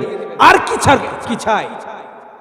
এরপরেও মুসলমান আমল করতে পারে না, অহেতুক কথা, কত কথা বলবে, লা ইলাহা ইল্লাল্লাহ, আল্লাহু আকবার বলেন, এমনি কত কথা, রাস্তাঘাটে কত অহেতুক কথা, বাজে কথা, আছে কথা না আছে কথা, কি হয়েছে না হয়েছে, কত কথা, কথার কোনো শেষ। কিন্তু কষ্ট করে একবার লা ইলাহা ইল্লাল্লাহ বলতে পারে না। আমার নবী বলতেছেন, যেই বান্দা একবার লা ইলাহা ইল্লাল্লাহ বলেছে, ওই লা ইলাহা ইল্লাল্লাহ জবান থেকে বের হওয়ার সাথে সাথে ওই লা ইলাহা ইল্লাল্লাহ উড়ে উড়ে আমার আল্লাহর আরশে চলে যাবেন। আমার আল্লাহর কুদরতের সামনে গিয়ে লা ইলাহা ইল্লাল্লাহ কাঁপতে থাকে। আমার আল্লাহ বলবেন, কি হয়েছে তোমার? ওই লা ইলাহা ইল্লাল্লাহ বলবে, আল্লাহ, আমি তোমার যে বান্দার মুখ থেকে বের হয়েছি, সেই বান্দাকে তুমি যতক্ষণ মাফ করে দেবে না, ততক্ষণ আমি শান্তি হব না। আমার আল্লাহ বলছেন, তুমি শান্ত হয়ে যাও, তুমি যার জবান থেকে বের হয়েছ, সেই বান্দাকে আমি এখনই মাফ করে দিচ্ছি। ফালতু কথা, ফালতু কথা, কত কথা, হ্যাঁ, আছে না নাই? কিন্তু একবার লা ইলাহা ইল্লাল্লাহ বললে কত সওয়াব। আমরা কিন্তু সেদিকে নাই, আমরা কিন্তু সেদিকে আমাদের মনোযোগ নাই। মা বোনরা 2-3 জন যদি একসাথে বসে, ওর বাপ রে বাপ, পেটের আঁতুরি গুতুরি সহ সব বের করে একজনকে আরেকজন বলবে, এগুলো বললে কি মানে 1 পরিমাণ সওয়াব হবে? কেউ বলতে পারবে? ততক্ষণ যদি 100 বার আল্লাহ আল্লাহ করেন, তাহলে আমার আল্লাহ খুশি হবেন, গুনাহ মাফ হয়ে যাবে। জোরে বলেন না সুবহানাল্লাহ। ইয়া আল্লাহ, প্রতি নামাজের পরে, প্রত্যেক ফরজ নামাজের পরে 100 বার যদি ইয়া আল্লাহ ইয়া আল্লাহ 100 বার করে যদি এই জিকিরটা করেন, আমার আল্লাহ আপনার বাতেন, ভিতরের অবস্থা, ভিতরের হালাতকে পরিবর্তন করে দিবেন। মসজিদে তো আমরা বসতে পারি না, কোন সময়ে বের হয়ে যাব, কোন দরজা খোলা আছে আগে সেদিকে শিকার ধরে ইমাম সাহেব সালাম ফিরানো মাত্রই আমরা বের হয়ে যাই, ঠিক কিনা?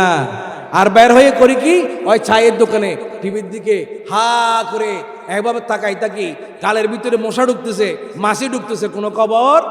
অথবা রাস্তায় দাঁড়িয়ে দাঁড়িয়ে ও অমুকের ছেলে কি হয়েছে, অমুকের মেয়ে কি হয়েছে, অমুকের বউ কি হয়েছে, আজকে টিভিতে কি বলেছে, কোন দল কি বলেছে, কোন দল কি করেছে, এই ধরনের কথা, ঠিক কিনা? এগুলো বললে কি কোনো লাভ আছে? তার চাইতে 10 মিনিট মসজিদে বসলেন, আমার আল্লাহ বলতেছেন, মান কাদা ফিল মসজিদি ফাকাদ জারাল্লাহ। মসজিদে বসেছেন, আপনি আল্লাহর জিয়ারতের মধ্যে আছেন। বসতে পারবেন তো ইনশাআল্লাহ? আজকের এই আলোচনা আমাদের জীবন পরিবর্তন করতে কিছু হলো সহায়ক হবে কিনা, কিছু হলো কাজ করবে কিনা? বাবার, আমি এইটুকু জানতে চাই, আমার এই আলোচনা, আমি যে কষ্ট করে গবেষণা করে পড়ালেখা করে আপনাদেরকে কিছু কথা শুনিয়েছি, আমার এই কথার কারণে আপনাদের কিছুটা হলো ফায়দা হবে কিনা, পরিবর্তন আসবে কিনা? এই পরিবর্তন যদি আসে, তাহলে এই 7 যুবকের আজকের কষ্ট সার্থক হবে। আজকের বাড়ির মানুষেরা, মা বোনরা কষ্ট করে ঘুম হারাম করেছে নিজের উপরে, এই কষ্ট সার্থক হবে যদি আজকের এই মাহফিল আমার এই মাহফিলের আলোচনা দিয়ে যদি আমাদের কিছু পরিবর্তন হয়, আমল যদি পরিবর্তন হয়, কলব যদি পরিবর্তন হয়, আজকের এই দিনটাই রাতটাই মনে করেন যে সবচেয়ে আমার জন্য গনিমত, সবচেয়ে বড় উপযুক্ত সময়। আল্লাহর ভয়ে আমার অন্তর যেন কাঁপিয়ে ওঠে, আমার অন্তর যেন কেঁদে ওঠে, ঠিক কিনা? আল্লাহ পাক কবুল করুন, আমিন। ইনশাল্লাহ আবার দেখা হল, অনেক রাত হয়ে গেছে, আবার দেখা হলে ইনশাল্লাহ আবারও কিছু নতুন কথা শোনাবো। আপনাদের দোয়া চাই। আল্লাহ পাক আমাদের সকলকে শাবান মাসের বরকত দান করুক এবং রমাদান পর্যন্ত আমাদের হায়াতকে দীর্ঘ করে দিন। রমাদানুল করিমের ফয়জ ও বরকত দিয়ে আমাদেরকে ধন্য করুন, আমিন।